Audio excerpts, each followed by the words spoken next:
О, 10 центов. М, Знаешь, что это значит?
намного больше, чем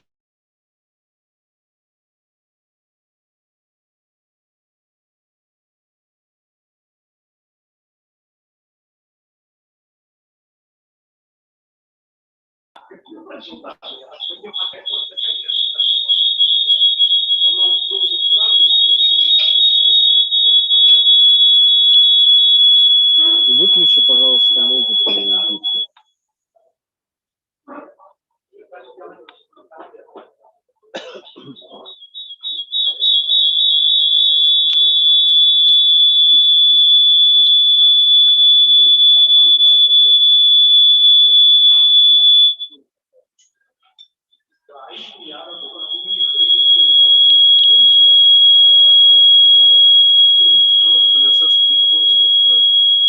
Знаешь, судя по звуку, да.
Слышь?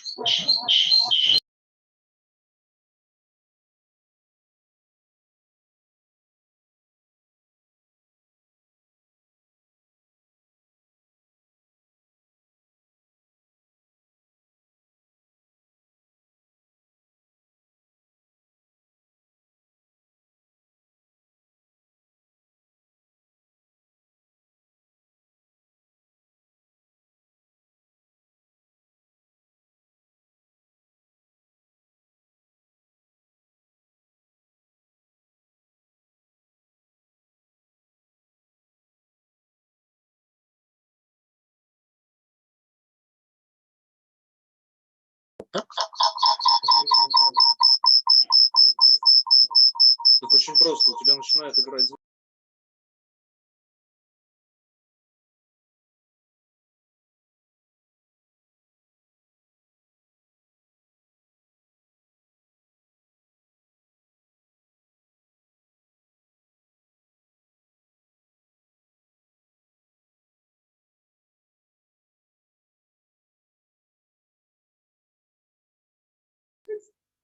Раз, два. Раз, два, три. Саш, ты меня где-то наебал будешь? Нет. А по-моему, да. Хорошо. Алармчик просто открывался, Саш. Спасибо, Кир.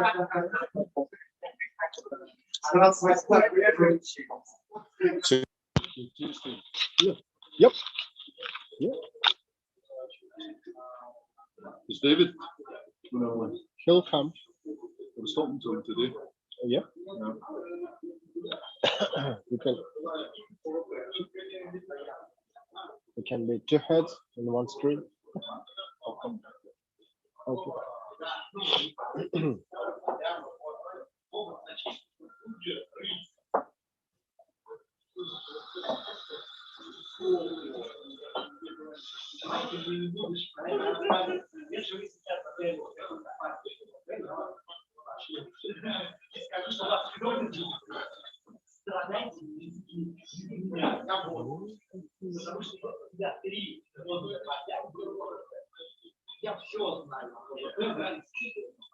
Do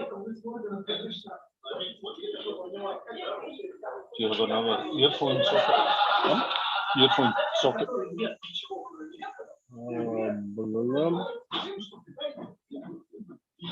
Just one. You get some headphones, do you? Probably. This one. It's here. No.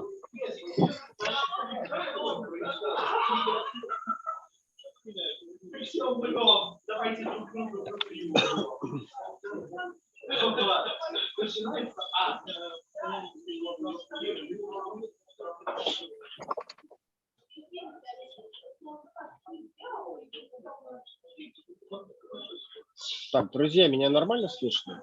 Кто-нибудь кивните.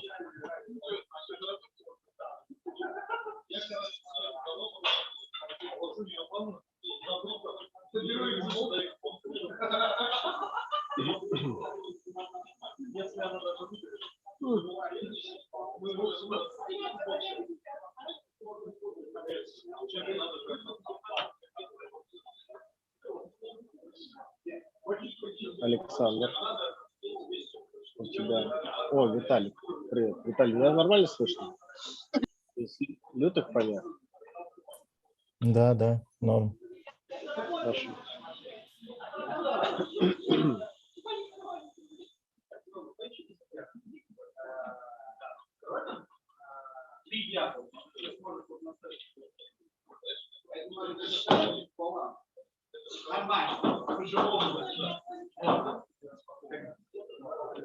Оп.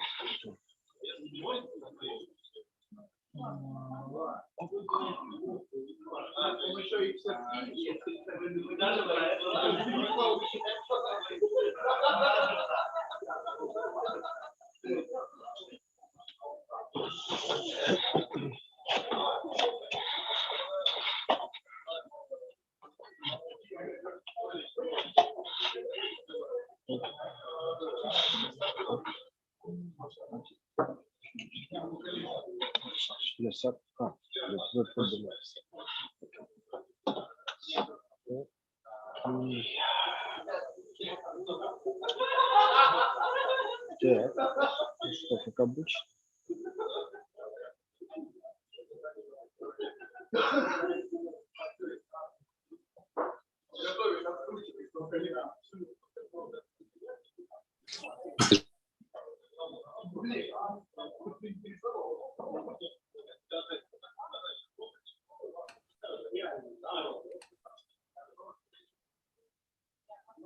So David's coming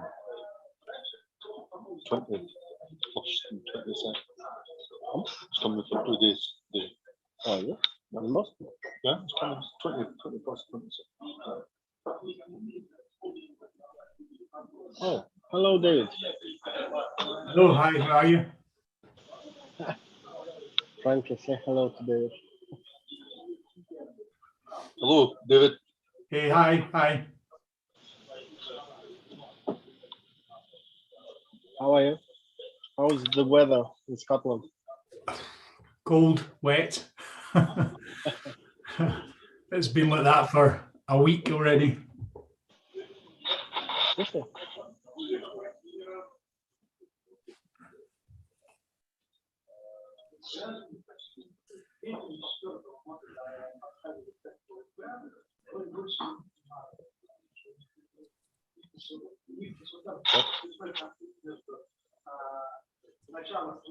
Слышно? Хорошо.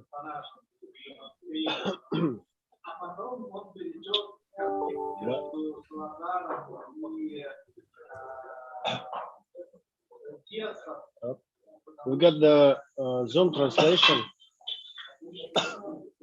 Yeah, I've got a presentation, yes. Okay. I can share my screen. Hold on.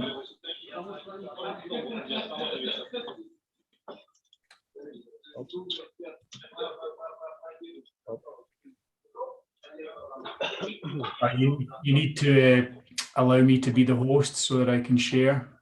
Oh, yeah, sure. Just a second.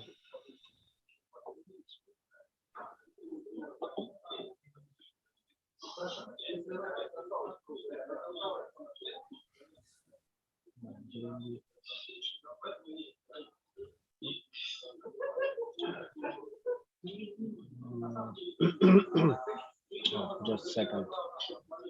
I'm not a host right now.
Check the rates.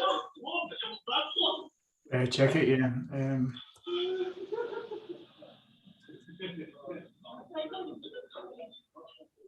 Yeah, that's it. That's it. Great. Great. What? Nice picture. Huh.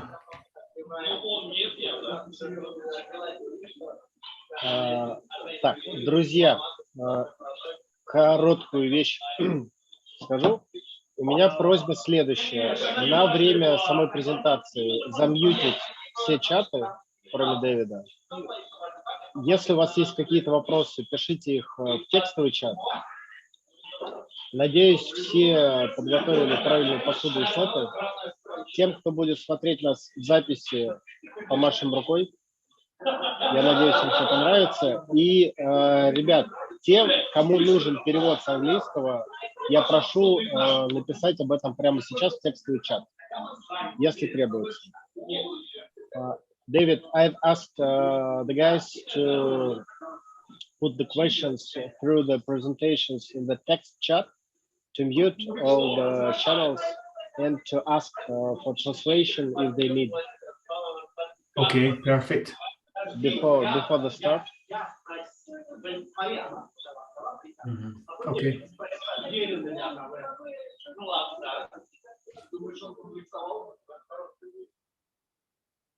So totally there are 29 participants in these tastings. Yep. And where are they all? Is everyone in a bar together, or everyone is separate on? No.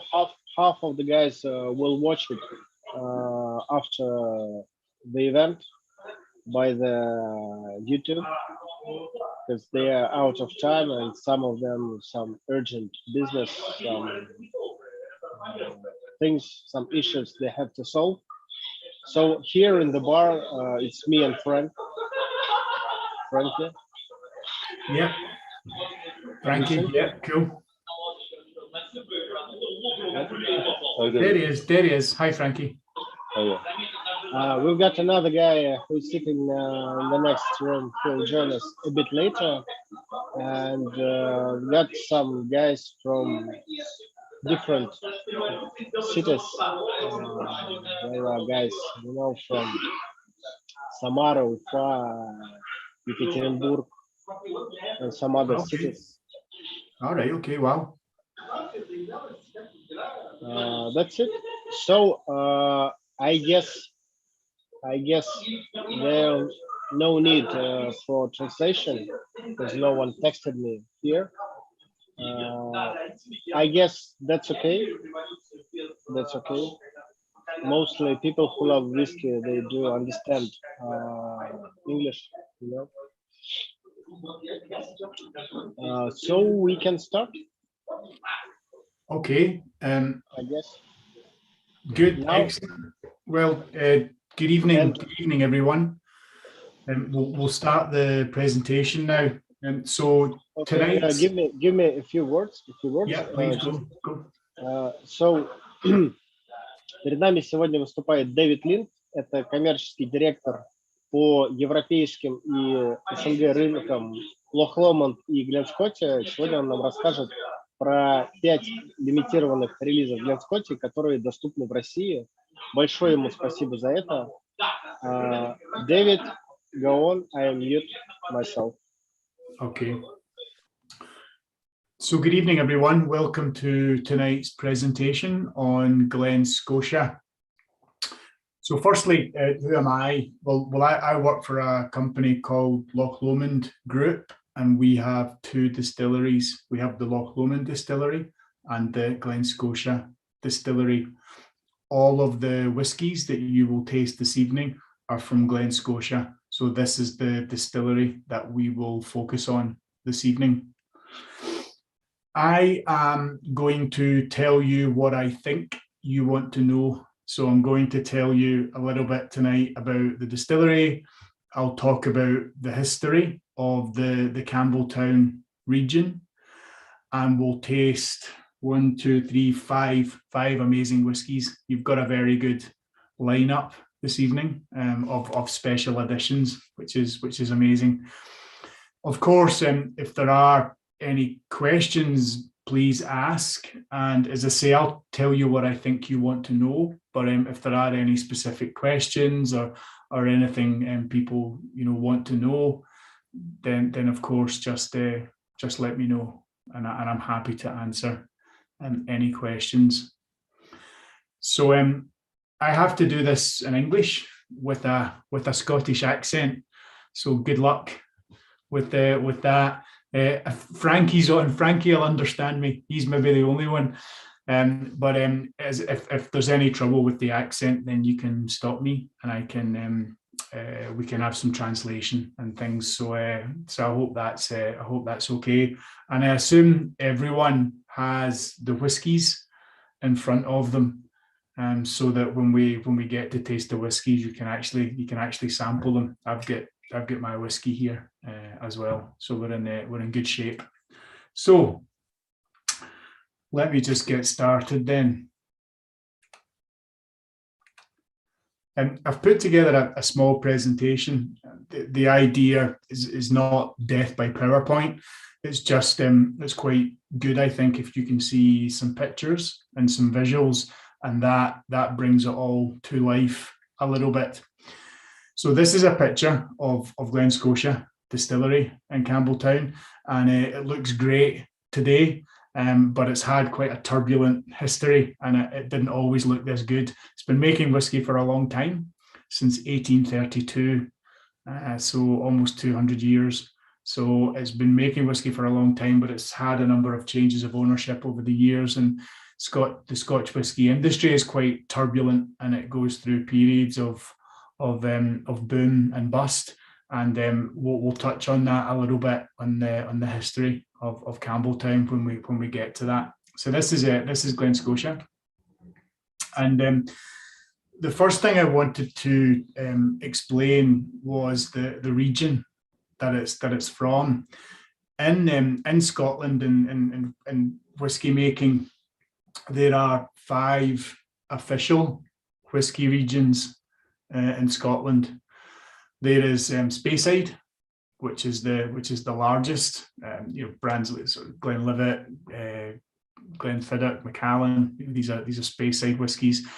Then you have the Highland region, which is the second largest, and that has brands like Glenmorangie, for example, is a Highland whiskey, and that's the second largest region.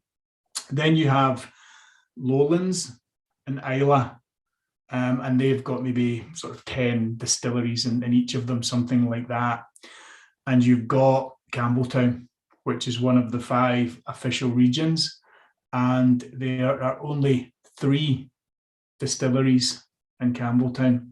Just to give that some context, there are around 130 distilleries in Scotland, give or take, and only 3 from Campbelltown. Yet it's still one of the official 5 regions of whisky making in Scotland. And that's really because it's played such an important role in the history of the Scotch whisky industry. Campbelltown is really where it all started, on a large scale, whisky production on a large scale in Campbelltown.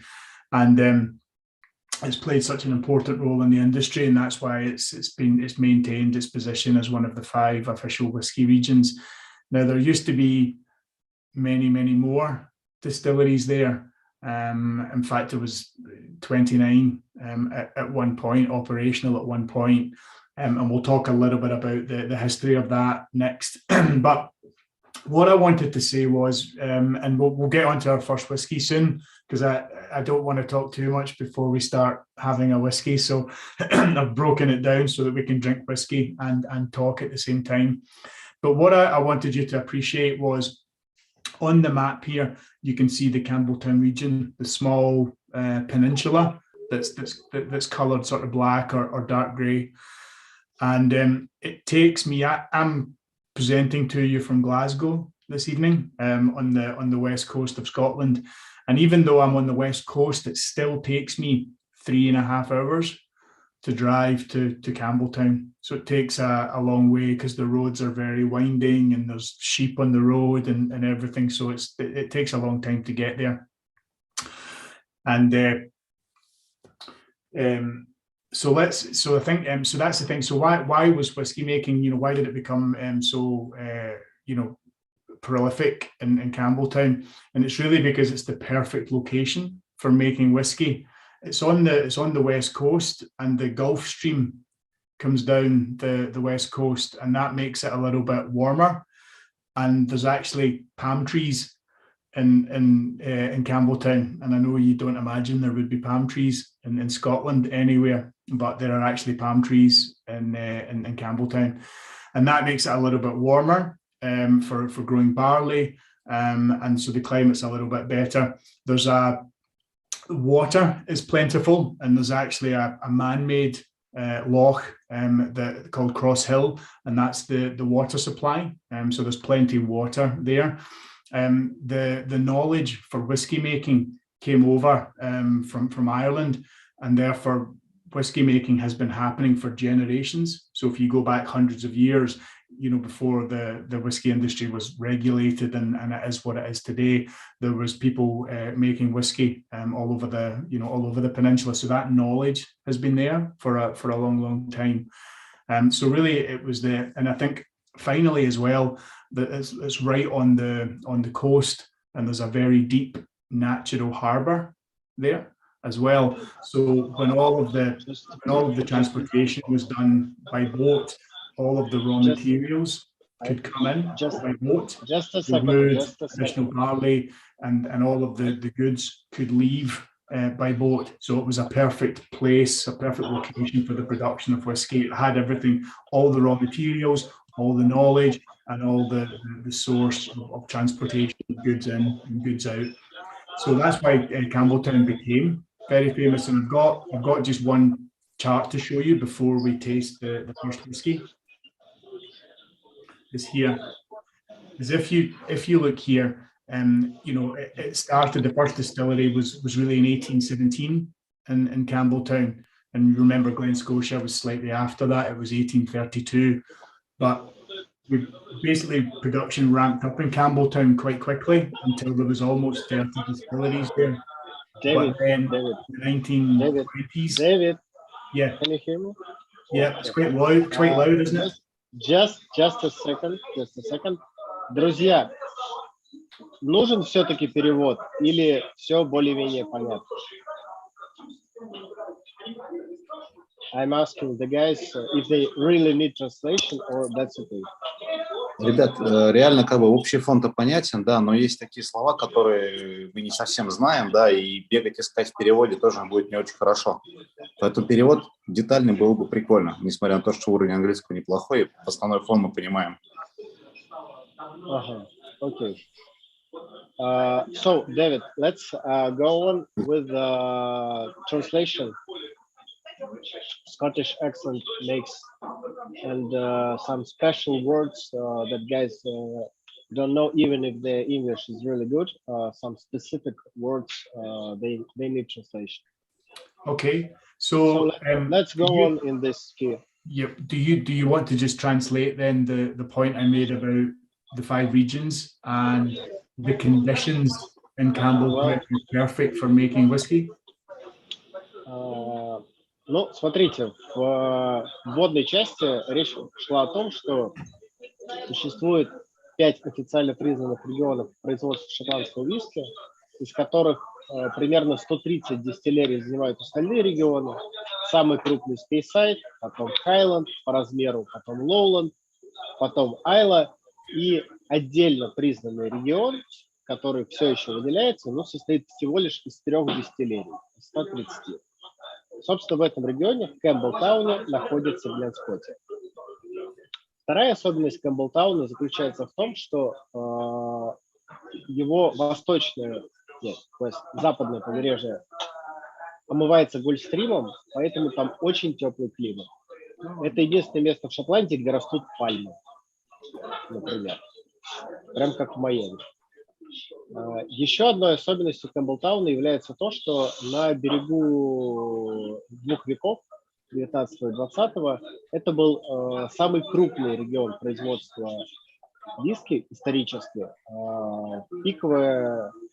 Пиковым моментом было 29 работающих дистиллерий, которые производили виски, но со временем их количество уменьшилось. К сожалению, это было вызвано тем, что это был очень удобный порт, и помимо этого там прекрасные источники воды и очень хорошо зрел ячмень, опять-таки в силу того, что там теплее, чем на территории остальной Шотландии. Go on, David. Yeah. That was so what I wanted to explain here was that in the 1800s, Campbelltown used to have nearly 30 distilleries, and over time, the number of distilleries has declined until only 2 survived. The 2 that survived were Glen, Scotia and Springbank, and then more recently, a 3rd one was built called Glen. And what happened was Campbelltown whiskey grew very quickly in the 1800s until there was 30 distilleries there, and they were making most of the single malt for the Scotch whiskey industry. But then a number of things contributed to the decline of the whiskey industry as a whole. There was a war, there was Patterson's whiskey crash. There were a number of things that basically caused the decline of whiskey. And that's normal because the whiskey industry has gone up and down over time. But what happened is when the whiskey industry came up again, it didn't rise again in Campbelltown. The big companies started to invest in Speyside and Highlands because the transportation was so much easier, because by that point people were transporting by roads and by rail. So what happened is Campbelltown was really, really popular. Then the whole whiskey industry came down. And then when the whiskey industry started to come up, they started to build the distilleries in the Highlands and Speyside and not Campbelltown. So this is why there's only 3 distilleries left in Campbelltown now. You want to translate? Да. На протяжении 1800-х годов, как я уже сказал, огромное количество сингл-молта вообще производилось в Шотландии, производилось именно в Кэмпбеллтауне, но затем началось резкое падение. Отчасти это связано с тем, что были препятствия на законодательном уровне. В начале 20 века случился кризис Паттисонов, который ударил по всем. Но затем, после всех этих событий, когда кризисы прошли и индустрия начала восстанавливаться, большинство дистиллерий и компаний начали инвестировать в Speyside и Highland, потому что там уже были построены железные дороги, там были построены обычные дороги, логистика стала гораздо проще, и за счет этого в Кэмпбеллтауне из тех времен выжило только 2 дистиллерии. Это Springbank и Glen Scotia.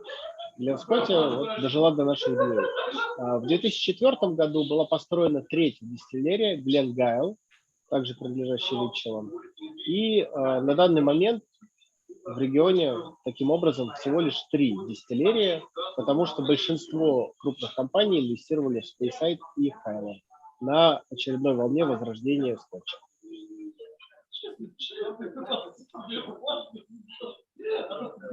David?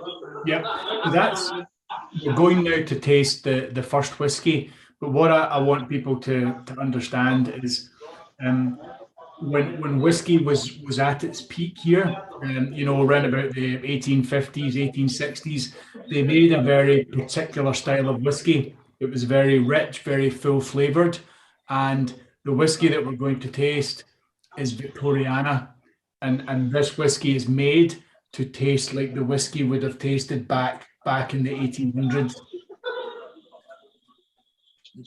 Итак, начинаем мы с первого виски Glen Scotia Victoriana. Идея его создания заключалась в том, чтобы мы могли попробовать виски, каким он был в 50-е, 60-е годы 19 века. Именно таким, максимально фруктовым, слегка торфяным, маслянистым, очень-очень насыщенным. Примерно таким виски был в середине 19 века, и его попытались воссоздать именно как дань викторианской эпохи. And the name Victoriana comes from the name Queen Victoria, and Queen Victoria was running the Great Britain back in the 1800s, and that's why it's called Glen Scotia Victoriana, and it's a big, bold, powerful, rich whiskey. There's a big influence from the maturation as well. 30% of the maturation is in first fill bourbon, and then what happens is the whiskey is split, and 30% is further matured in PX sherry cask, and 70% is further matured in heavy char cask. And heavy char is where the wood is burned for a long time, so you have thick charcoal, heavy charcoal, and that gives a very distinctive sweet flavour to the whiskey. And therefore, when you taste this, you get that lovely fruity character that's the Glen Scotia style. You get a salty maritime note, which again is the Campbelltown style, but you get lots and lots of rich sweetness, spice, and a herbal note from all of the extra maturation in the sherry and the heavy char casks. And this is bottled at cask strength, 54.2, and it's non-chill filtered natural colour. So I think we should go ahead and have the first whiskey, Glen Scotia Victoriana. Окей. All the best. Викториана создавалась и названа в честь королевы Виктории, которая оставила довольно большой след в истории Великобритании. Она правила в те года. В честь нее названа викторианская эпоха. И таким же большим, мощным, таким вот богатым на вкус и хотели сделать виски. Поэтому использовали только бочки, которые сильно влияют на спирты. 30% First Fill PX Sherry Cask. Далее использовали первого наполнения бурбоновые бочки. И благодаря этому, а также бочковой крепости, в нашем случае это 51,5, на слайде 54,2. А также благодаря тому, что он не крашен и не фильтрован, достигается вот этот вот мощный, сладкий, с кучей фруктов вкус с фирменным камблтауновским таким ощущением соли на краях языка. Это действительно прям фишка региона. И мощь, фрукты, маслянистый слончик. Окей, Дэвид. Yeah. What do people think of the Victoriana? Do people enjoy it? Well, it's one of my favourites, David. As you know. I knew it was one of your favorites. It's one of my favorites as well. Super. У нас batch, we got another batch, not on the slide. We got 51.5 ABV. Yeah, well, it's a good point. There's different versions. The most current version is the 54.2. The original version was 51.5, and I think that's the one that everyone remembers. Then there was a second version, 52.8, I think, which was batch number one, batch 001. And the idea was that we would have a batch release every year, but it was too difficult to do. So therefore, they moved away from the batch idea, and it just became Victoriana cask strength, and that's the 54.2 version, and that's the version that we have now moving forward. But there are these older versions that are they're quite collectible now, I think, because they stopped making them. Итак, было 3 версии Викторианы. Самая первая 51.5, которая у нас в бокалах. После этого была версия, которая была названа Batch 1, крепостью 52.8, если память не изменяет Дэвиду. И тогда же родилась идея делать Викторианы батчами, Batch 1, Batch 2, Batch 3. Но это оказалось слишком сложно, и в итоге решили отказаться от истории с батчами и просто назвать Викториана вот как она есть. Прямо сейчас максимально доступно последний релиз, это 54.2, который на слайде. И если кому что есть сказать по поводу виски, поделитесь, Дэвиду очень интересно послушать ее.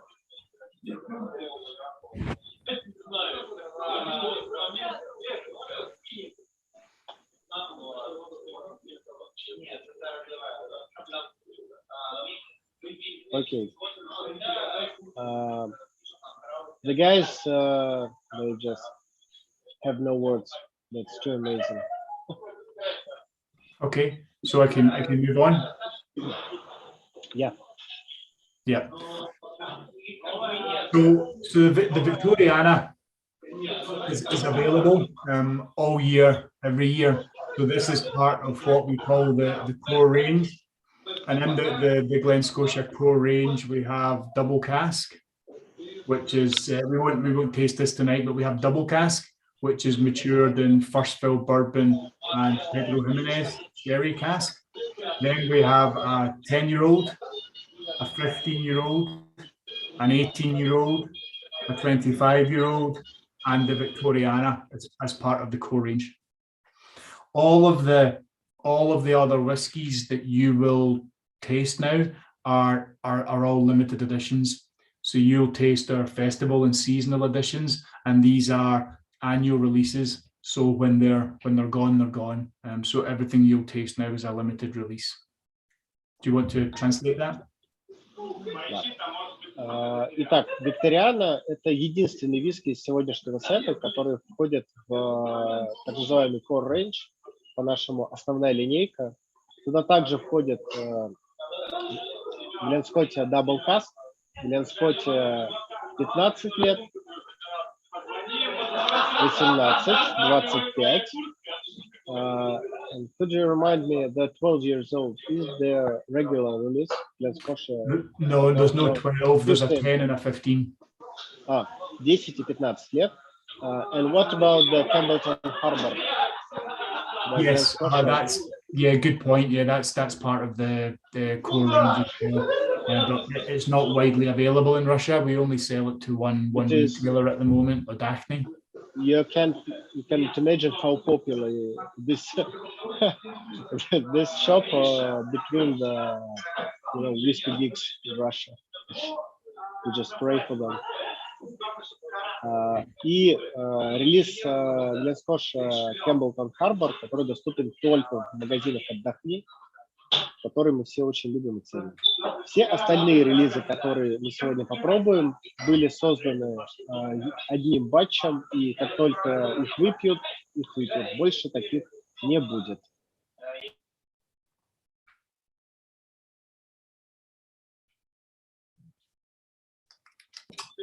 Okay. Okay.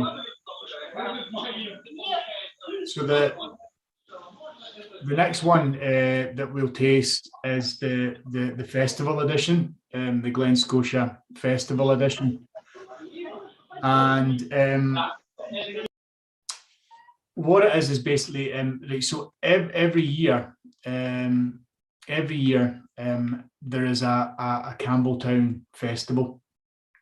So there's an Isla festival. There's different annual festivals within the whiskey industry, and it's usually at the end of May that the Campbelltown festival happens, and the place really opens up, and many people visit it, and there's music, there's whiskey, there's food, and there's a lot of entertainment and a lot of things happen, and people come in and the distillery has like an open day. So people can go in and travel, and tour around the distillery and travel around Campbelltown and learn a little bit about the history of Campbelltown. So it's a good time to visit Campbelltown if anyone is thinking of visiting Scotland. The end of May would be a good time. Now, what happened was every year we used to release a festival edition, and it was only ever available at the distillery. So people had to travel to the distillery to buy a bottle. And then sort of 3 years ago, we decided that we would have a festival edition that would be more widely available. So we would be able to bring a taste of Campbelltown to people rather than everyone having to come to Campbelltown to experience it. So every year now we have what we call our festival edition, which is a bottling to commemorate the Campbelltown Festival. And what you're tasting now is 2021 Festival Edition, I think, which is a 10-year-old Bordeaux red wine cask finish. Now, all of the festival editions and the other limited editions, they tend to have quite interesting maturation styles. So they have different finishes or different, they use different barrels to mature the whiskey. In order to just introduce people to the different flavours and styles that Campbelltown and Glen Scotia can offer. Now, we use quite a lot of wine, sherry, port in these finishes, and one of the main reasons for that is that those were the barrels that were used in the past, not 100 years ago. Not because we were experts in finishing whiskey. At that point, it's a relatively new art, finishing whiskey in different style of casks. But in those days, barrels or casks were just vessels for transporting goods. And really, so therefore, that was when people started to realize that depending on what style of barrel you transported the goods in, you would get a different flavor. So that's kind of when it started. But mostly in Campbelltown in those days, there was a lot of trade with Europe, Spain, Portugal, and therefore a lot of these barrels were coming in for use in the distilleries. So a lot of these finishes are to kind of, to pay respect to those days when we were using all these styles of barrels anyway. So what you've got here is you've got the 10-year-old Bordeaux red wine cask finish, and it's unpeated. So I'm guessing everyone knows what peated and unpeated is, but it's unpeated. So that means we don't use peat to dry the barley. Therefore, you don't get really any of that smoky character. And a lot of whiskies like Isla whiskies, like Lagavulin, Lafroig, you get that really smoky character. So you get a little bit of smoke on Campbelltown whiskies and on Glen Scotia core range. You get a little bit of smoke in the background. But for this one, it's totally unpeated. So there's no smokiness at all on it. And there's 3 distillates from 2009, 10 and 11. So even though it's labelled as a 10 years old, it's actually a little bit older than that. Then what happens is it's matured in first fill American oak ex-bourbon barrels. So that's barrels that have been used to mature bourbon previously. So that brings a lovely sweet vanilla character to it. Then they're finished for 5 months in the Bordeaux red wine cask. And that brings almost strawberry, raspberry, crushed berries. And if you hold your glass up to, like, if you have like a piece of like white paper and like, you know, like this, and you sort of hold your glass up against the white paper, you can see it's like a rosé wine. You know, you can see all the color that it brings as well. So this is bottled at cask strength, 56.1%, non-chill filter, natural color. So perhaps that's quite a lot to translate, I'm sorry, but perhaps you want to translate that. But this is, for me, a wonderful whiskey, unpeated, further matured in red wine carols. It's sweet, it's fruity, it's light, fresh, really, really great example of a Glen Scotia whiskey, in my opinion. Please translate. Итак, долгое время в Камблтауне. David, one question. Yeah. The decision about translating the malt festival all over the countries, all over the world, is it some way connected with the COVID pandemic? Is it some way connected to? Is it connected to what? Sorry. COVID. No, it was, the decision was made before COVID to do it, but it's a fair point. If we hadn't been doing this, then it would have been a real problem, because we haven't been able to have the festival for 2 years now. So yeah, the decision was made before that, but it's proven to be a very good decision for obvious reasons. Окей. Итак, на протяжении долгих лет в Камблтауне проходил свой фестиваль виски. Практически в каждом регионе он есть. Есть Айла фестиваль, есть Камблтаун фестиваль, в Спейсайде есть свой фестиваль. Там фестивали выглядят как? Много музыки, много виски, закуски, веселье, конкурсы.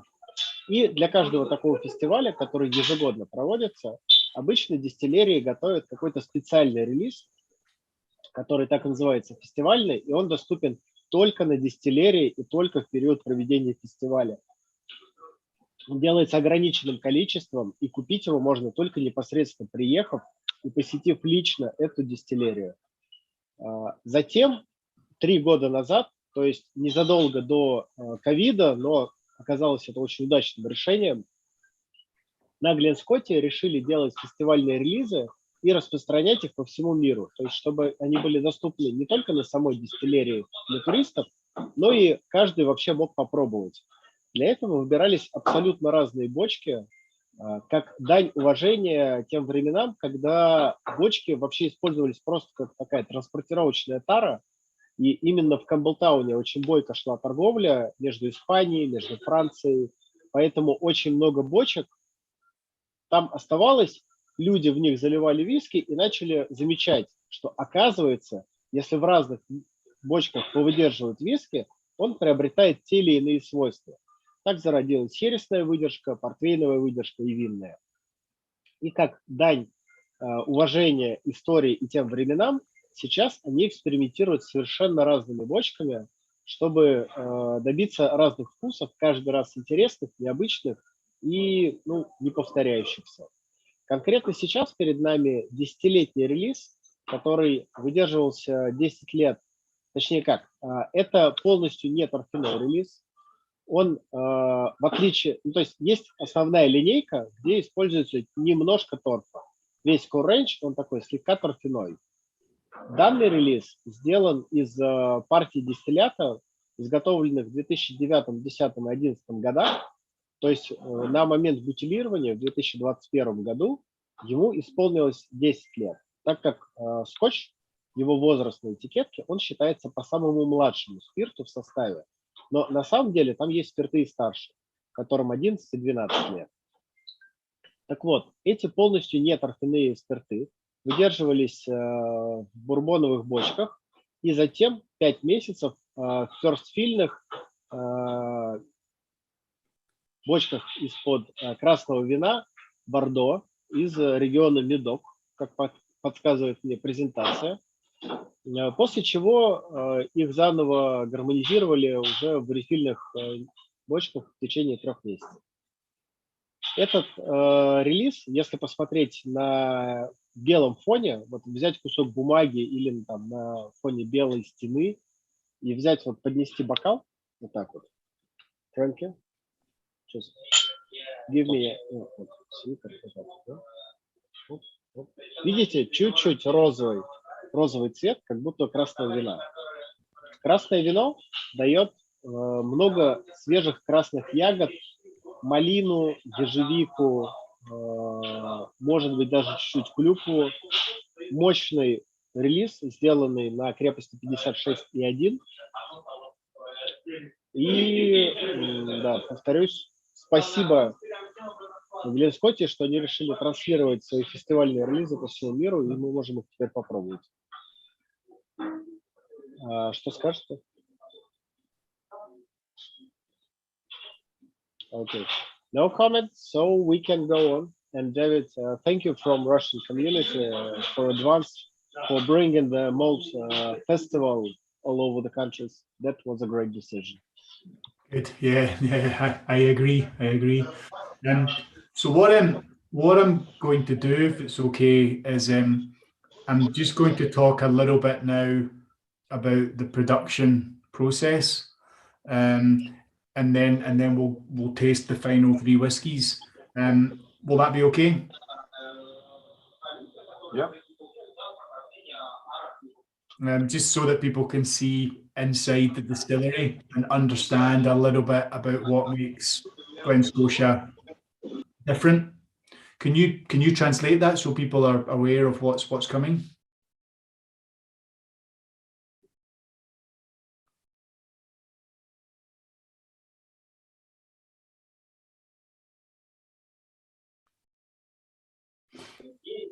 Так, меня слышно? Меня слышно. Сейчас Дэвид расскажет нам немножко про производство на дистиллерии Glen Scotia, чтобы мы могли посмотреть на некоторые процессы изнутри и понять, чем именно Glen Scotia, как дистиллерия, отличается от других производств.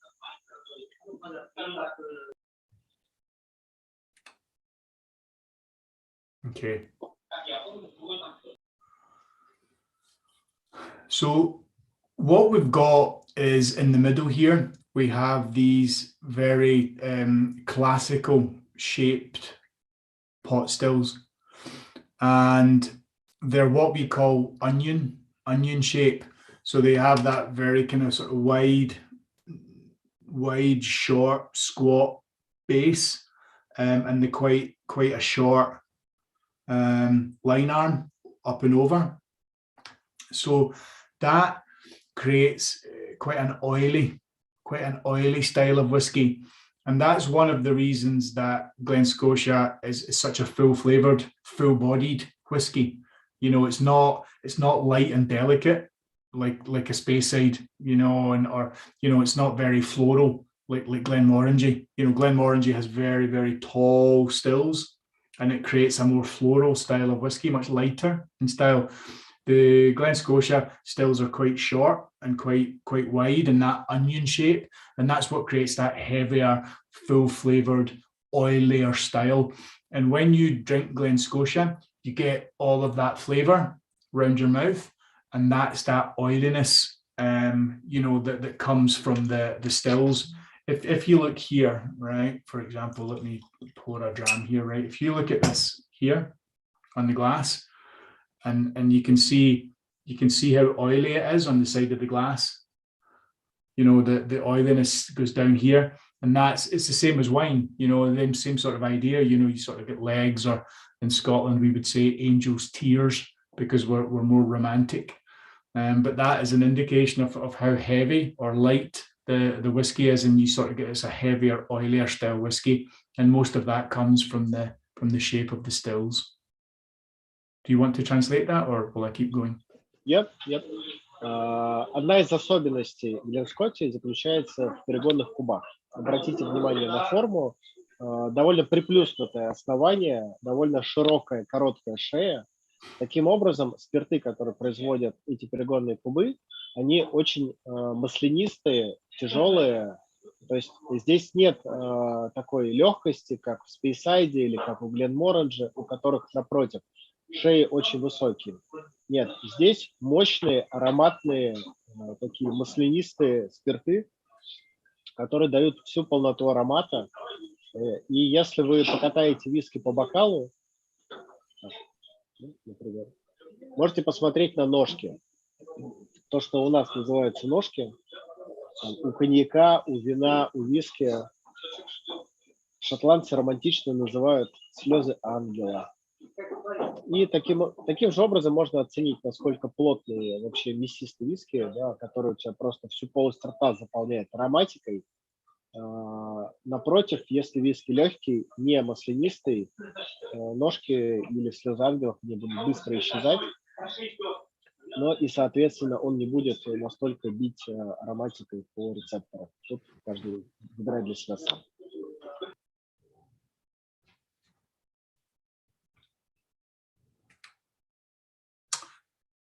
And it makes whiskey in a very traditional way. There's no modern appliances. There's no technology. Everything is done by hand. So at Glen Scotia, we make both peated and unpeated single malt, and then when we are making our whiskies, we can mix the two. So you can have a heavily peated whiskey, a lightly peated whiskey, an unpeated whiskey, and we don't make a consistent sort of lightly peated style. We make different combinations, and that gives us some flexibility when we're making our core range and our limited editions. We have a roller mill, which is from the 1950s, and that breaks down the malted barley similar to most other distilleries. What's different is the mash tun. It's a 2.8 ton mash tun, but it's very, very traditional, and it uses what's called a rake and plough system. And you can see at the bottom there the small rotating arms, and that's very unusual. There's only a few of them in operation now. Most other distilleries use the modern what's called a semi-lauter, and it's a different it's a different style. It's much more modern, whereas this is a very traditional way of making your mash. So a little bit unusual. And then we have 9 25,000 litre washbacks, and we only fill them to 14,500 litres. And we have a long fermentation time at Glen Scotia, like over 115 hours on average, which is really, really long. Most distilleries are like sort of 72 hours, 3 days, but we're up at 5 days and more. That's really what creates a lot of that fruity character. So when you're tasting Glen Scotia, you get a lovely sweet fruity character, and a lot of that is really come from the long fermentation times, because we have quite a lot of fermentation capacity. Therefore, we can ferment for longer to create that fruity style. So even though you've got quite a heavy muscular whiskey because of the still shapes, you've got there's a lovely sweet fruity character to it as well because of that longer fermentation. And finally, Okay. do you want to translate that? Yeah, if you don't mind. Please. Okay, while I remember all the details. Okay. Еще одна особенность производства в Гленскотте является заторный чан, где лопасти вращаются.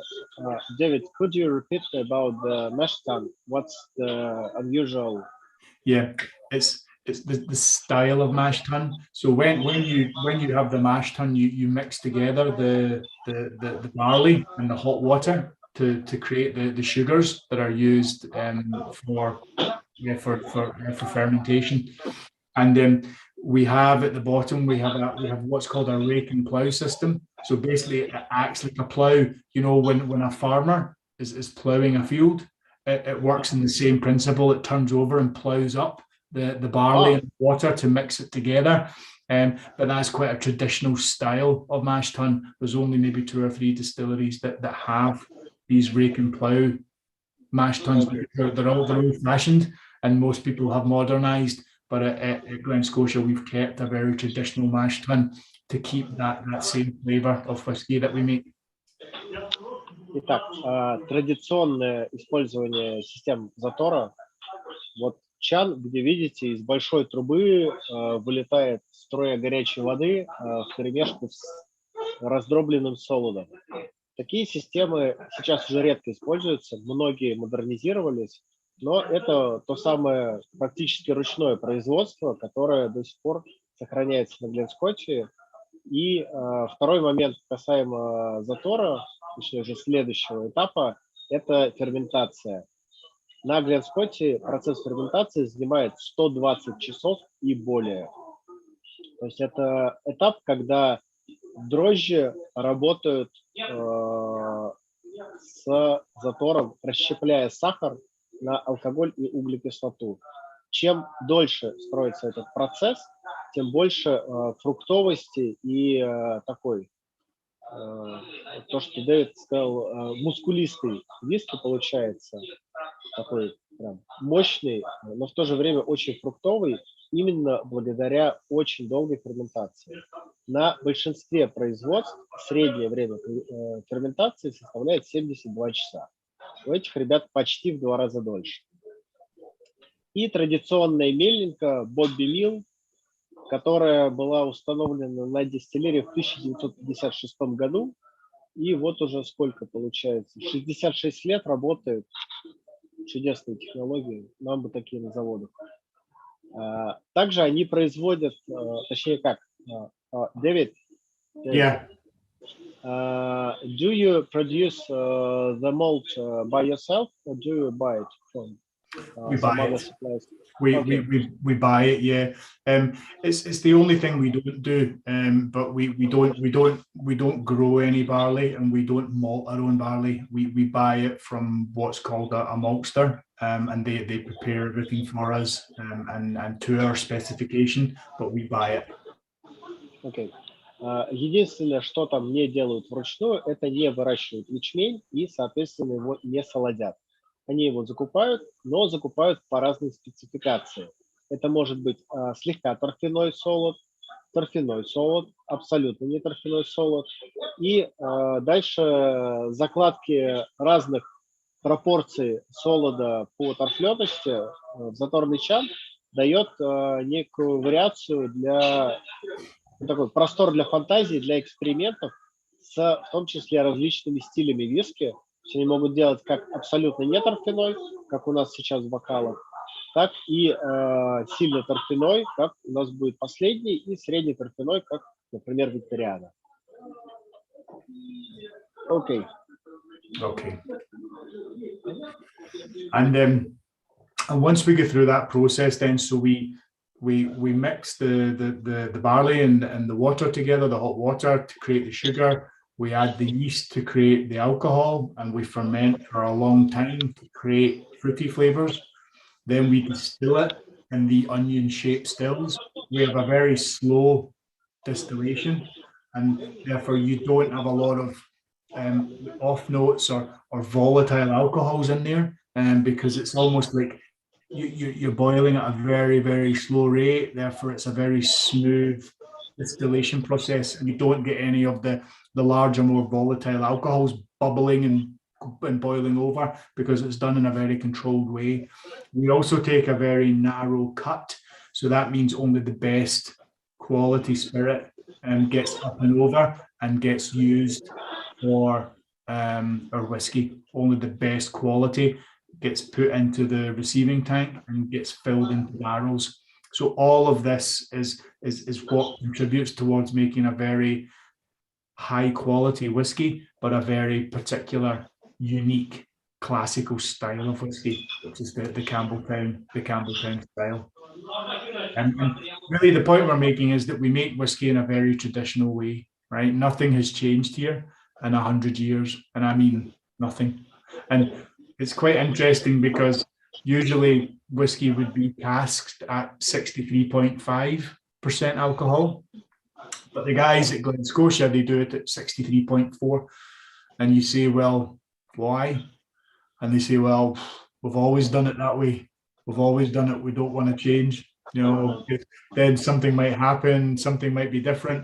So they're quite, you know, superstitious. They make everything the same way and very, very particular about the process that they use. So this is a little bit about the process at Glen Scotia. Very traditional tools, very traditional methods, fruity style, a very oily style. And we create only the best quality spirit is used for the single malts. So I'll leave you to translate that, and then we'll take the next whiskey. Can I just ask you a question? Aye, sure. See that the cut point, you know, 71% to 63%. Would that be maintained throughout the whiskies, through the various whiskies that you produce? For Glen Scotia, yes. Yeah. For Loch Lomond, it would be different, and for other distilleries, it would be different. And it's quite a key element in sort of creating the style of whiskey that you want, that a distillery wants. I mean, you could take wider cuts or narrower cuts, but you could take higher cuts and lower cuts as well. And then, you know, like if you take a lower cut, you tend to get a lot of the more heavier alcohols in there. But for Loch Lomond, one of our styles is called Inchmurrin, and we take a very, very high cut there. So you're only getting the lighter, fruitier alcohols because they are concentrated in that higher cut point. So it's one factor you can use to vary the style of your whiskey. Yeah. Excellent. Итак, по поводу отсечения сердца виски, на Лох Ломонде также используют традиционные технологии, традиционные цифры и значения. Помимо этого используют очень-очень долгий процесс самой дистилляции. То есть порядка 10 часов занимает дистилляция. Для примера, на Талискере, где одна из самых быстрых дистилляций в Шотландии, она происходит в 3 раза быстрее. То есть 10 часов – это реально долгий срок, при том, что средняя занимает 5-6 по индустрии. Это позволяет спиртам очень медленно нагреваться, очень медленно булькать, и таким образом максимально тщательно контролировать процесс отсечения голов, хвостов и сердца. Потому что нету эффекта, когда у тебя резко закипает жидкость, и все уходит в конденсер, и потом все это падает в спирит-сейф, в спирит-ресивер. Нет, здесь очень-очень строгий контроль, потому что он проще из-за того, что процесс плавный и медленный. Нам презентация подсказывает, что сердце отрезается при крепости от 71 градуса до 63. Это стандарт для Гленскотии. По индустрии он может разниться. То есть на Лох Ломонде, например, это будут другие значения. Причем это могут быть разные значения в Лох Ломонде для разных релизов. Какие-то нужны для более мясистых, маслянистых спиртов, более тяжелых. Какие-то, наоборот, для более легких, более таких цветочных, свежих. Конкретно на Гленскотте цифры подобраны так, чтобы сохранить максимально такой жирный, маслянистый эффект от спиртов. При этом, чтобы они были такими мощными, мясистыми и фруктовыми. И данный отрезок, он на протяжении уже многих-многих лет соблюдается. Причем отдельно Дэвид отметил, что стандарт крепости, на которой спирты заливаются в бочку для выдержки, это 63,5 градуса в среднем по Шотландии. На Гленскотте они это делают при 63,4. На вопросы, почему так происходит, они отвечают, что да, мы всегда так делали, а вдруг что пойдет не так. Поэтому максимальная традиционность – это про Glen Scotch. Дэвид? So that's the product, the kind of the information on the production process. Now we'll just focus again on the whiskies. So the next one you have is the 2020 seasonal edition. So every year we have a festival edition and a seasonal edition, and that comes out sort of October time, September, October time. And the 2020 version is an 11 years old. And it's called Double Sherry because it's further matured in both Pedro Jimenez sherry and Oloroso sherry. And the Pedro Jimenez tends to be sweet, rich, spicy, brings a lot of flavors, whereas the Oloroso tends to be a little more elegant, a bit more refined, a bit more sophisticated, brings a lovely kind of floral note, a little bit of perfume to it. It polishes off the rough edges. So it's a wonderful combination to have the two, and it's quite an unusual combination to have the double sherry there. So it's unpeated again from 2008, and it's matured firstly in first fill bourbon, but then it goes into further maturation in a combination of the Pedro Jimenez and the Oloroso. And then after the 10 months in the sherry cask, it's married back together again, and it's married in refill bourbon. So it's further matured in refill bourbon. The sort of flavors are married together before bottling, so that lets it rest and lets those flavors combine before it goes into bottling. So I think that the key point I want to make here is that you get a lot of that lovely sherry, the PX sherry, so Christmas cake, raisins, dark fruits, cherry, sultana. So you get all that. You get a lot of rich, spicy flavors. But the Oloroso brings more like even blue fruits, like maybe blueberry. It brings red fruits. It brings a lovely kind of more delicate note to it. And for me, it's a lovely combination of flavors. And with this one, I think a splash of water with this one, and and people should try it neat and then add water if they wish. But and I typically drink all my whiskies at bottling strength. I think they're bottled at that strength for a reason, and I tend to just drink everything like that. But sometimes if you add a splash of water, you can open the whiskey up and get much more flavor from it. And I feel this double sherry, for me, a splash of water opens it up and you get a much broader range of flavors if you add a splash of water. I feel it's a little bit too hot and spicy without a splash of water.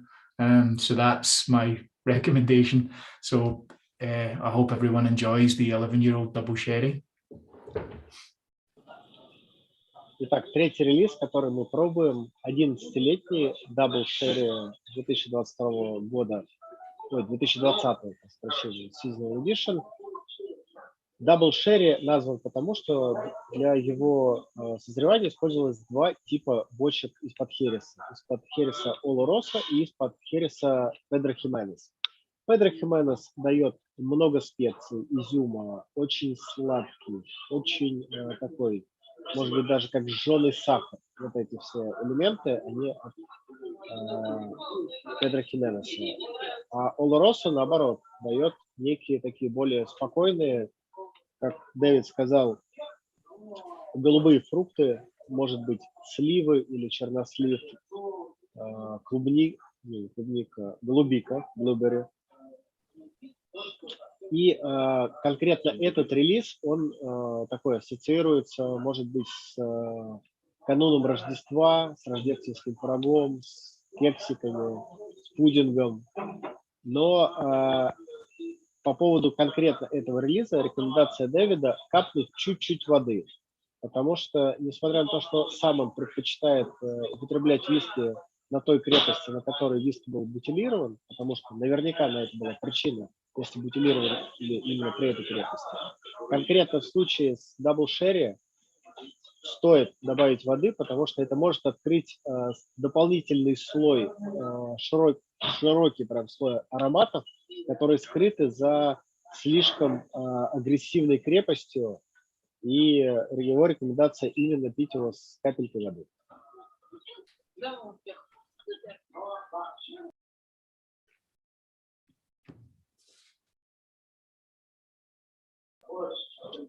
David, Yes. I'm adding somewhat. No, I'm just. Is there any feedback? Do people like the double sherry? Because I think some of the Oloroso can be, you know, a bit drier than the PX. The PX is always rich and intensely sweet, and I think the balance is good. Whiskies tend to be in one or the other, and they don't often tend to be matured in both. So I think that's what's quite interesting about the double sherry. I really like it, but it's quite rich and spicy. So some people don't like it, and that's okay. Are people enjoying it here? Многим людям не нравится то, что этот релиз получился с кучей разных специй. You know, I cannot miss the question about the comments about this release on Whiskey Base, about the devil and peace and something like that. Have you read it? No? Have you seen this comment? I'm sorry, I can't hear properly with the noise. There's the. Oh, sorry. What was the comment? The comment was about you know, one user on Whiskey Base. He just wrote a comment about when he tasted this whiskey for the first time. It was like a devil pissed on his mouth, and he was quite disappointed. Well, in my opinion, it's a lot of pastry and spices, and that's really great. That's the Christmas cake itself. Mm-hmm. But you know, there is a lot of sulfur and maybe some salt. Definitely some salt. You get that salty Campbelltown character for sure. You do get a lot of spice and heat though, and you know, I've read some people didn't like it so much because of that, and that's why I was saying add a little bit of water, because this is, you know, it's quite a challenging whiskey, this one. Этот виски бросает вызов рецепторам и дегустаторам, потому что он действительно очень сложный, и его, ну, мне кажется, для новичка его совершенно не стоит рекомендовать, потому что он слишком комплексный, скорее для искушенных людей, которые хотят чему-то удивиться, чем для человека начинающего, который только ищет легкие, простые релизы.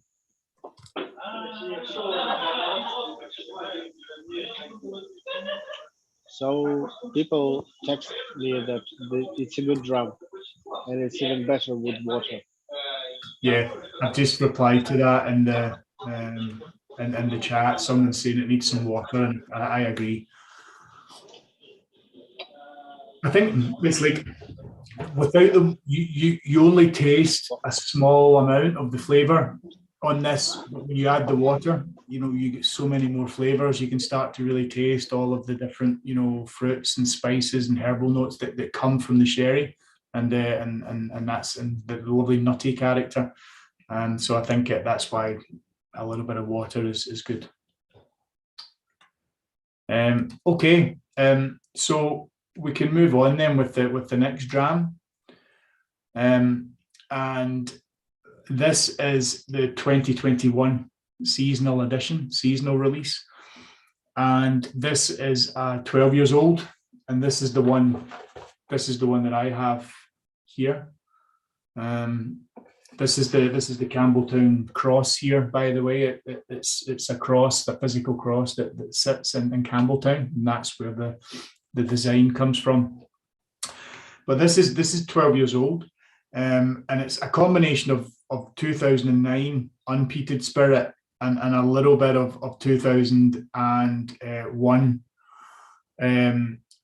peated spirit, but the amount of peated spirit in here is very, very small. So you'd be lucky to taste anything. So I would I would consider this as virtually unpeated. You know, I don't think you'll get any of the peaty character. There's such a small amount. It brings it a little bit of balance to it and a little bit more of that Campbelltown character, but it's very subtle. So I'd be surprised if people got a lot of smoke or peat. It's it's really almost all unpeated. What's interesting here, and Frankie, I'd be interested to hear what if you like this one, because what's interesting is that if you think of Victoriana, then you've got the combination of the heavy char and PX. Whereas what you've got here is you've got all that heavy char again, but you've got Oloroso rather than PX. So this is and Victoriana is about the same age, and it's got about the same peated whiskey, maybe slightly more. But again, it's quite an interesting comparison because you're tasting a similar style of whiskey, similar age, similar maturation, but the big difference is with the 12-year-old seasonal release, you're getting all that impact from the Oloroso, whereas with Victoriana, you get all of that flavour from the PX. So it allows you to compare and contrast those two styles. So this is again a very robust and full flavoured style, and it's at cask strength 54.7. But it's quite interesting to compare the impact of the Oloroso cask versus the Pedro Jimenez sherry cask. So please go ahead and try it and see what you think of the 12-year-old Glen Scotia 2021 seasonal release. Итак, перед нами, кажется... I'll join you, so Slanjava. Cheers.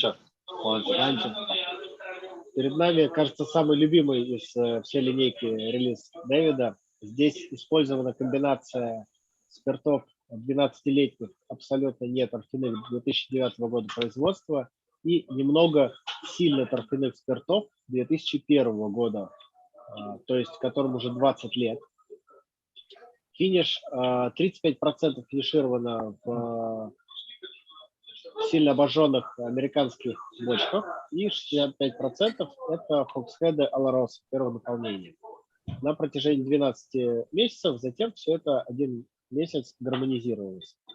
Виски получился такой, как викториана на максималках, по словам Дэвида, потому что он взял все лучшее от бочек Oloroso, которые не давят спирты, в отличие от PX. То есть с PX бывает тяжело, он иногда прям задавливает спирт. С Glen Scotia конкретно это сделать практически невозможно, потому что сами спирты маслянистые и мощные, но такое случается.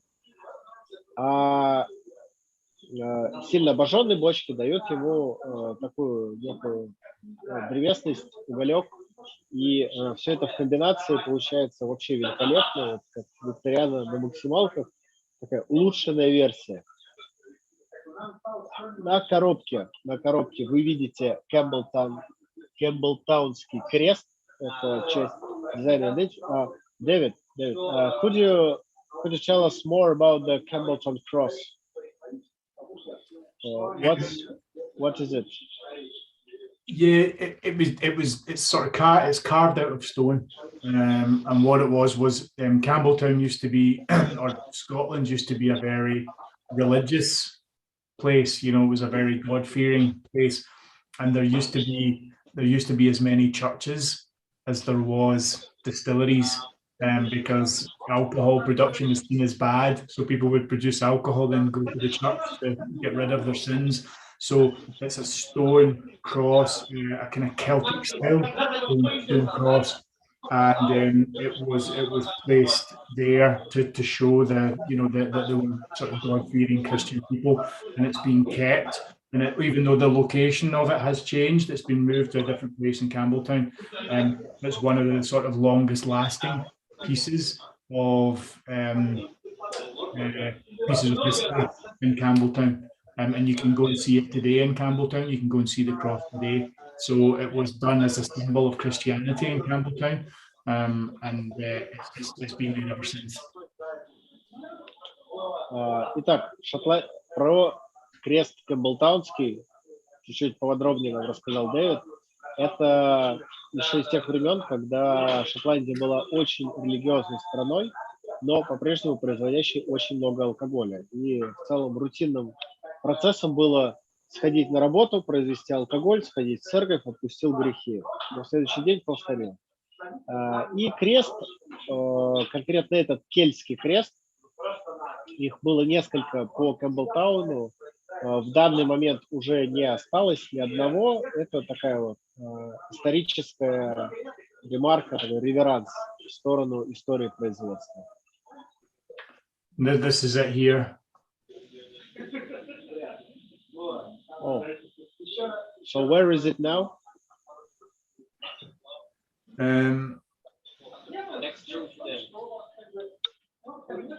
Yeah, it's in the middle of the town. One of the most beautiful late medieval crosses in Scotland. It stands at the old quay head in the middle of the town. So just in the middle there at the quay, just at the box at the quay.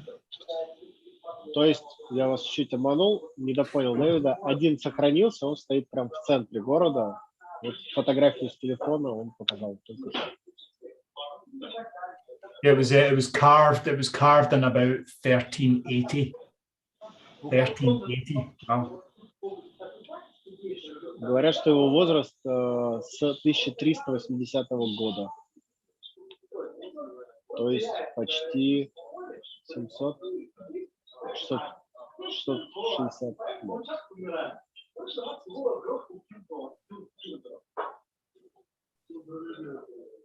640 подсказывает, что он за кадром.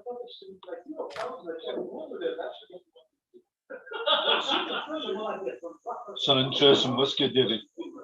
It's not far away from Victoria. You like it as well, Frankie? It's different, isn't it? It's a bit more maybe refined, but a bit more, you know, there's less sharp edges, but it's still a really good dram. It's really nice. Yeah, enjoying that. Good. Very perfumed whiskey. Lots of perfume. Yeah, a lot of different. Perfume notes. Lots of... Exactly, that's what I get as well. Get more perfume notes. I get more. I think the tasting notes are quite good here. You get that orange citrus, so you get a little bit more of the oily, fruity flavors that you don't get so much in the. You know, for me, the Victoriana is more like it's like blackcurrant jam, and you get all of those darker fruits. Whereas here it's a little more, you know, orange and sort of lemon and citrus, and you get a little more of the lighter fruits. So it's a different. You definitely get the pear. I think.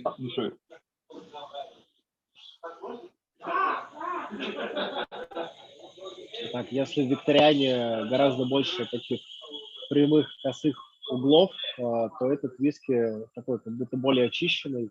Если Викториана ассоциируется с такими темными, тяжелыми фруктами, видимо, как хурма, то этот, наоборот, с более такими легкими, нежными, не такими тяжелыми на вкус и аромат.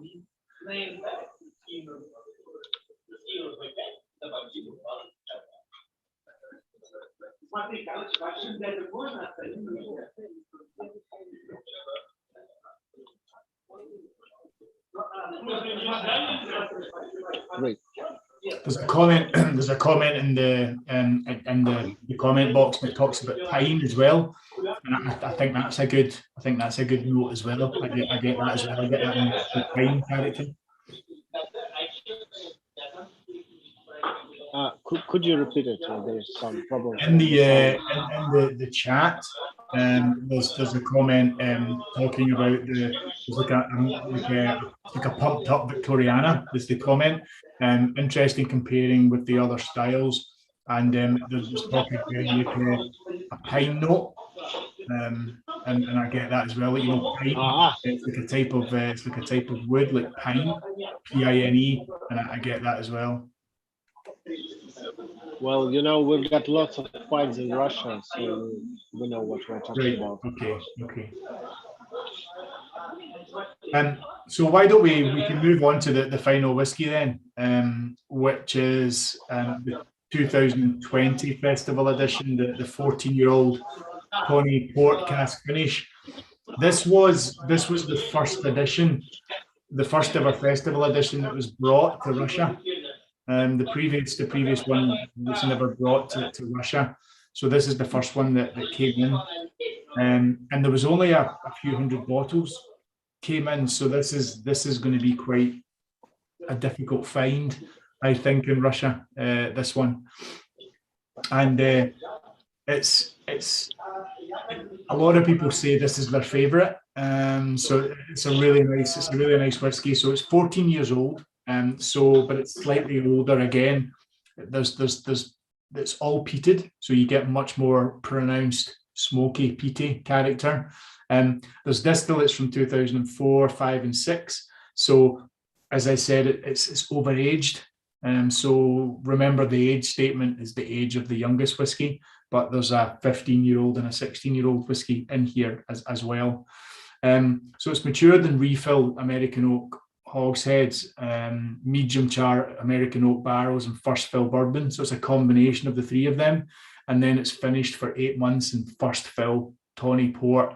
So when I say first fill, it's the first time the barrel's been used since the port was emptied out.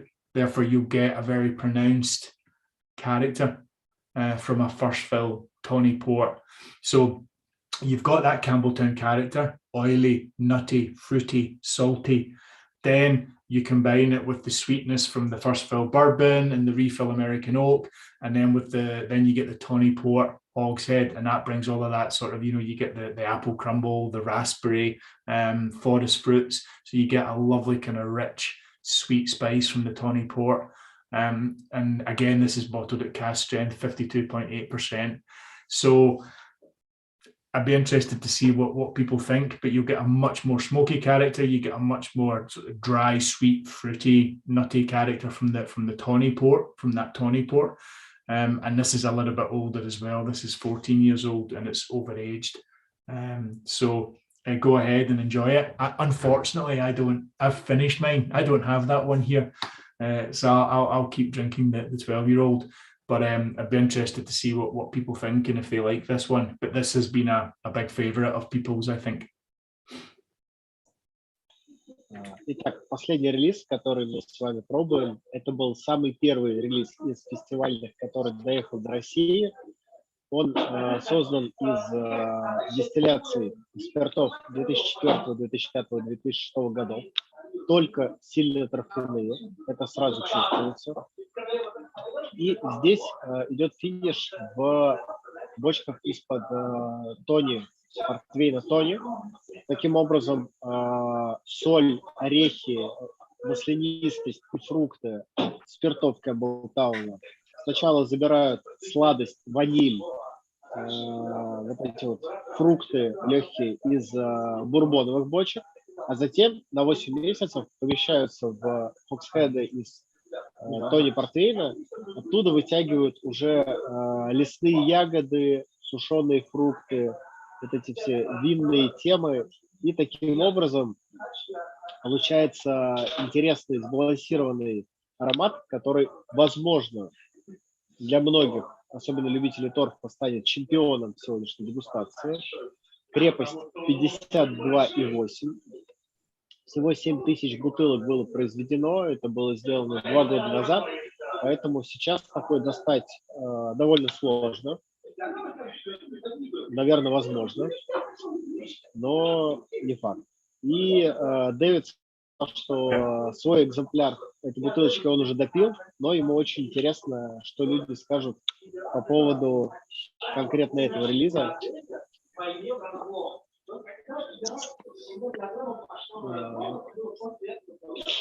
The people ask how much ppm do you use in your heavily peated malts?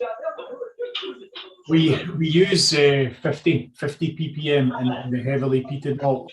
This won't be as heavy as that, and this is going to be more like 25, 30 ppm, and that's been used for this one. But heavy to us now is 50.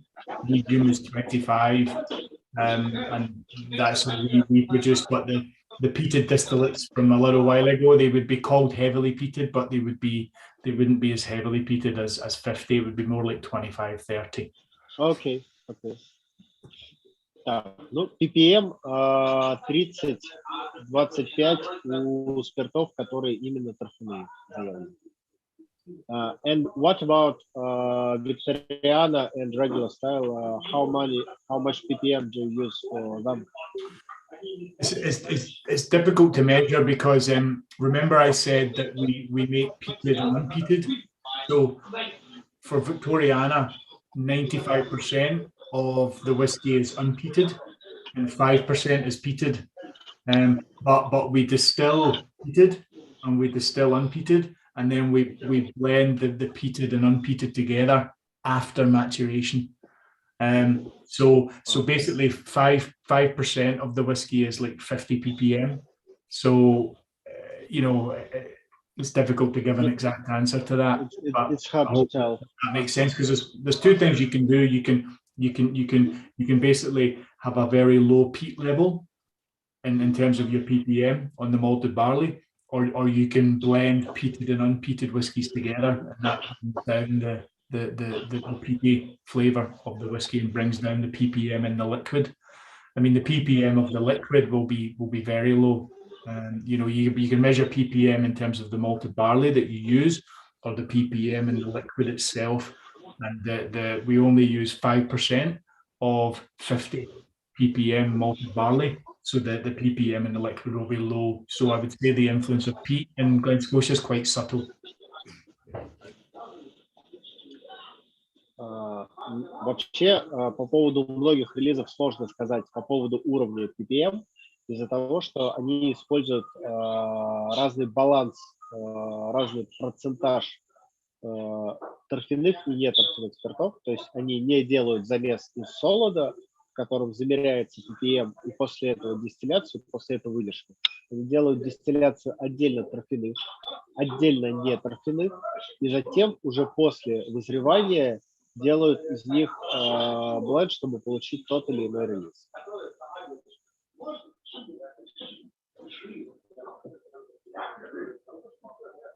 And, David, yeah, and what's your favorite whiskey of this set? How can you remember? Of this set? Or maybe of the whole Glen Scotia. For me, I mean, it's difficult because you should love all your children. So it's difficult for me to say sort of, I mean, I like them all, but for me, I love Victoriana. I think it's a masterpiece. So I would say Victoriana for me. And what about the 25 years old who got the very, very high prize at the San Francisco Spirit Awards? The best whiskey of the world, as far as I remember.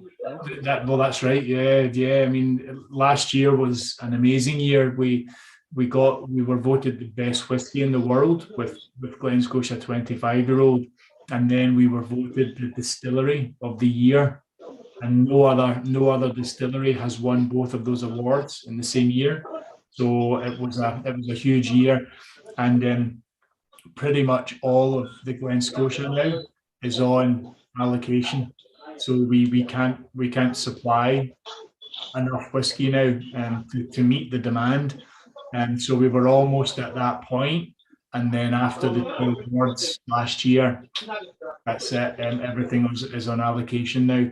So we don't have enough whiskey to meet the demand, which is a shame, but it's also a testament to the quality of the whiskey and the increasing awareness of Campbelltown whiskies.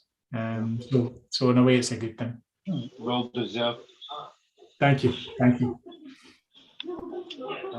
Когда в прошлом году Glen Scotia получила звание лучшего виски мира по версии San Francisco Awards за Glen Scotia 25 лет, а помимо этого дистиллерию года, количество заказов и спроса именно на виски Glen Scotia выросло настолько, что сейчас они не справляются со спросом, и несмотря на то, что работают на пределе своих возможностей, все равно не могут обеспечить всех, что расстраивает Дэвида, но не очень.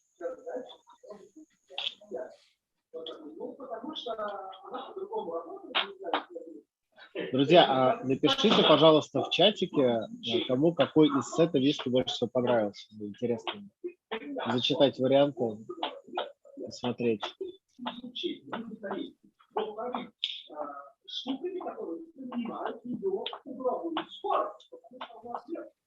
So that kind of finishes the presentation. Really, I mean, I'm happy to take any other questions, and then just thank you to everyone for making the time to come along and try the whiskies.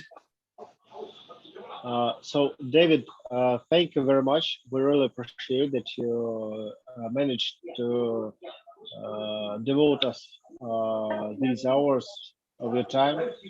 We really thank you from our community and from our club. That was a pleasure to translate you. I hope I managed to translate all the ideas that you wanted to tell us, and all the words, all the senses, and all the things about Glen Scotia.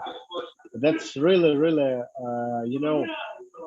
it's hard to talk about Glen Scotia because mostly people and whiskey geeks, especially whiskey geeks, they do adore Springbank and mostly forget about Glen Scotia. Glen Scotia is a really unique and different style whiskey producer that's not worse than Springbank in any measures. It's from Campbelltown. It produces great whiskey, but somehow people usually forget about it when it comes to Campbelltown discussion. So now we broke this curse. I hope. And thank you again for your time. Pleasure. Most people. Yeah. They won't forget it now, David. I hope not. World champion. Yeah. Fantastic. Thank you, David. It was a great story. It's very Thank you. interesting to try and to listen to everything you've told. Hi, Frank. How are you doing? I'm very well, my friend. Thank you. Thank you very much. Thank you, Slanjo.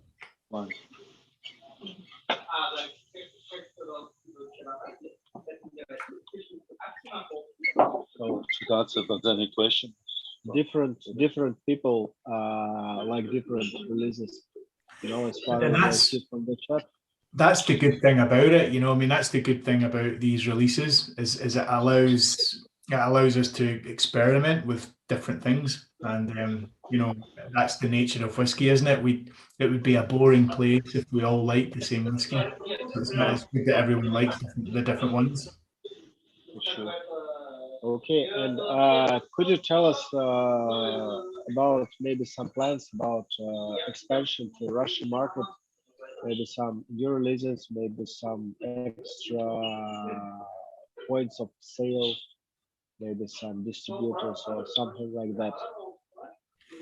Yes, so we've, as I said, everything is on allocation, but we're beginning to bring more into Russia. So at the beginning the allocations were very small, but we began to increase that. So we'll have a festival edition this year, and then we'll have another seasonal edition. So the festival edition this year will be a little bit younger. It'll be like an 8 years old, and there'll be something quite special about it. So I won't say any more than that. The seasonal edition next year, later this year, will be a 12-year-old, but it'll be an Amontillado sherry. So that's going to be a little bit different as well. So keep an eye out for that. That's going to be special. So that's the next festival and the next seasonal edition. And we're also looking at, as you know, we have the double cask. which is a combination of first fill bourbon and first fill Pedro Jimenez. So we're looking at introducing later this year a brother to that. And instead of the Pedro Jimenez sherry, it will be a different style of cask that's used as well. So in terms of finishing, there's quite a lot of interesting products coming up. We also have a 21-year-old, a small release of 21-year-old coming this year for Glen Scotia, and we have a 46-year-old release. Which is going to be a few bottles, but spectacular. So that's the main new products to watch out for this year. In terms of expansion, we are looking to try to expand the distillery, but the problem is that it would still take us 15 years to get aged whiskey to you. So unfortunately, the Glen Scotia is going to be quite limited between now and then. But we're going to produce and sell as much as we can. So that's the plan, really. And how many bottles of festival releases and seasonal releases do you produce? Or does it depend on some release, or maybe it's a stable quantity? Yeah, I think there has to be almost like a minimum quantity to make it worthwhile, because the demand is across a lot of different markets. So if you release a festival edition, it goes to the US, to China, to Russia, to UK, to Germany, France, Spain. So there's quite a lot of you have to have a reasonable amount of sales, and it's still very limited. But you can't give someone 12 bottles. You need to give them a few hundred or a few thousand bottles. So whatever we do must have at least an adequate number of bottles. But it does vary, because I mentioned the production at Glen Scotia has been up and down over since Ian McAllister's been in charge. It's been, everything's ran very, very smoothly. But before that, there was a little bit of ups and downs. So in some years we produce more whiskey, and in some years we produce less whiskey. So with these limited editions, it allows us to tap into the stock profile we have in the warehouse, and there's a lot of interesting things in there. And these limited editions allow us to pull out certain, to pull out interesting things, and also to flatten out the stock profile a little bit. So it depends on all of these things. And then obviously Ian has ideas as to what he wants to do in terms of the finishes he wants to have, and so he inputs into that, and we're already trying to plan ahead 2 years, 3 years, so that we have more time to prepare these bottlings. So that's really the plan in a nutshell. Дэвид поделился планами на ближайшие несколько лет. Они собираются продолжать делать релизы фестивальные и сезонные релизы. Как я понял, будет происходить 2 таких специальных релиза в год. Ближайший сезонный релиз будет финиш в Амонтильядо 12 лет. Также они готовят релиз Double Cask, такой как брат Double Cask, представленного у нас в регулярной линейке, но с другим финишем. Готовят лимитированную версию 21 год Glen Scotia и готовят к выпуску 46-летний релиз, который, наверное, будет стоить как чугунный мост. Но, может быть, мы даже его попробуем. David, yes. Could you answer me 2 more questions? Okay. What about full-time matured experiments, maybe? So do you try casks, not bourbon, not sherry, but full-time matured like they do in Glenmorangie or Glenellachie, etc. Maybe там fruit I mentioned, Sauterne, Tokai, and some other types of wines. Yes. Yeah, there's a lot of experimentation happening with different wines, you know, rums, you know, there's different, you know, there's different, and then also we can mature in tequila casks now and things like that because of the change in SWA regulations. So yeah, there's a lot of experimentation happening, and this will be, you know, these will be some things that you will see in future releases. But yes, we do experiment with these type of casks also. Could you tell us, is there any successful experiments with tequila casks? Not yet. I mean, there's experimentation happening. Yeah, that's honest. That's honest. Yeah. But nothing has been nothing's been released yet, and nothing looks like it will be released yet. Not for us anyway. Maybe for other people, but not for us. Okay. Sounds honest.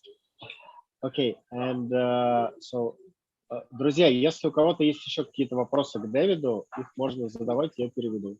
Отвечу. Если кто-то что-то хочет спросить, можно писать в чате, можно озвучить здесь.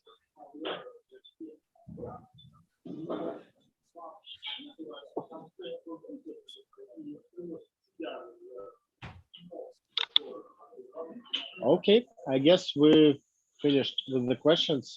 Again, David, thank you very much for your time. Thank you for the inspiration. Pleasure. No, thank you for arranging everything and you know, doing all the organization. I know that takes a lot of time and effort. So, spasiba. I hope we'll meet again. Maybe someday at Loch Lomond tasting, maybe, or maybe even in person. But that would be another story. Yeah, well, hopefully at the end of COVID, you know, you're always welcome in Scotland. So hopefully we can see you in Scotland soon. Okay, thank you again. Thank you very much. And goodbye to everyone. You too, Frankie. I'll see you next week. See you, David. All right. All the best. Okay. Good night, everyone. Good night. Good night.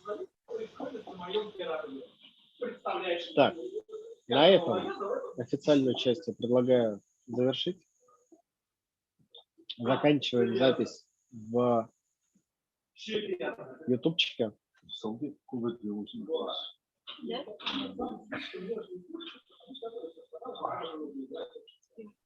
А теперь, пока шотландец не слышит, какой самый вкусный виски был?